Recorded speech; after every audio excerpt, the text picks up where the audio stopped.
C'est une nouvelle choquante qui a ébranlé de nombreux parents chinois. Dans la ville de Qingdao, dans la province chinoise du Shandong, dans l'est du pays, un professeur étranger de maternelle a été arrêté. Il aurait agressé une fillette. Selon un rapport émanant d'institutions judiciaires locales, l'incident aurait eu lieu alors que l'étudiante faisait la sieste à l'heure du déjeuner. Ce cas n'est pas le premier qui suscite l'inquiétude chez les parents. Il y a une vingtaine de jours, 7 étrangers, professeurs d'anglais dans un établissement éducatif, ont été arrêtés pour trafic de drogue dans la province du Jiangsu, dans l'est de la Chine. Les experts soulignent que la loi chinoise oblige les étrangers à détenir des diplômes d'enseignement ou des diplômes d'anglais. Mais dans la réalité, il est difficile de vérifier si un professeur étranger est réellement qualifié ou non.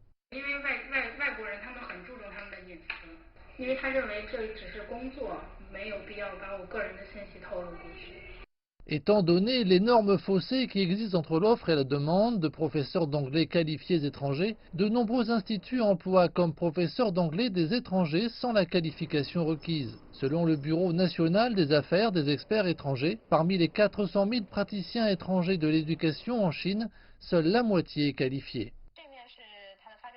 Le certificat d'un enseignant étranger qualifié porte son nom et sa photo. Il y a aussi un code QR. Si on scanne le code, on peut connaître le titre du poste spécifique. Récemment, le ministère chinois de l'Éducation a publié une directive de gestion mettant l'accent sur l'importance de la supervision de la qualification des enseignants étrangers. Des plateformes de formation sont nécessaires pour faire connaître les expériences d'apprentissage, de travail et d'enseignement des formateurs étrangers, de manière à réguler le marché à la source.